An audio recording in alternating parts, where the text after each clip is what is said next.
దేవుడు దీవించడం మీరు ఎవరైనా చెప్పగలరా? నేను హృదయానుసారంగా ప్రార్థించానండి. నా హృదయాన్ని బద్దలు కొట్టుకున్నాను కదండీ! ఆయన కదండీ! దేవుడు చెప్పండి. హృదయములు కదండీ! ఆయన నైవేద్యములు అంగీకరించు. దావీదు భక్తుడు ఏం చెప్పాడు చెప్పండి? దేవా నీవు కదండీ! ఏమర్పించ విరిగి నలిగిన మనసే నీకు ఇష్టమైన బలియాగం. ఒకవేళ నువ్వు బలులను కోరితే అవి నీకు అర్పిస్తాను. దహన బలులు నువ్వు కోరువాడు కాదు. నైవేద్యములు నువ్వు కోరువాడు కాదు. చెప్పండి. కదండీ! విరిగి నలిగిన మనసే నీకు ఇష్టమైనటువంటి బలియాగము. నైవేద్యములు నువ్వు కోరువాడు కావు.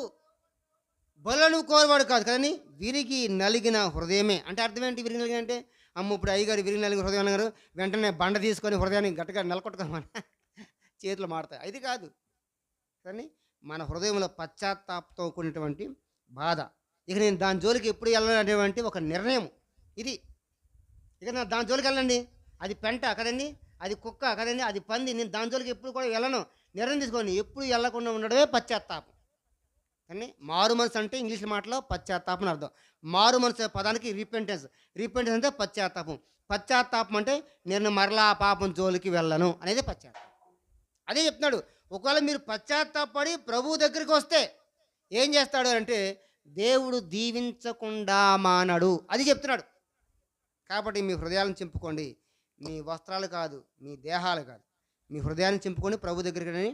అప్పుడు దేవుడు దీవిస్తాడు. ఆయన ఏం చెప్పాడు 16వ వచనంలో? జనులు సమకూర్చి సమాజముగా కూటమును ప్రతిష్ఠించుడి. పెద్దలను పిలువనంపుడి. చిన్నవారిని స్తన్యపానము చేయి బిడ్డలను తోలుకొని రండి. పెండ్లి కుమారుడు అంతఃపురంలో నుండి పెండ్లి కుమార్తె గదిలో నుండి రావలను. చెప్పండి. యెహోవాకు పరిచర్య చేయు యాజకులను మండపమునకు బలిపీఠముల మధ్యన నిలబడి కన్నీరు ఏం చెప్పాడు? ఇందాక ఇప్పుడుందా? ఏం చేయాలంట? మీరందరండి ఏం చేయమన్నాడు? కన్నీరు విర్చుచు. ఎక్కడ? దేవుని మందిరంలో. అంతే. మీరు ఏం ఎక్కద్దు కదండి, ఏం చేయొద్దు. దేవుని మందిరంలో ఏం చేయాలి? కన్నీరు విర్చుచు యెహోవా నీ జనుని ఎదుట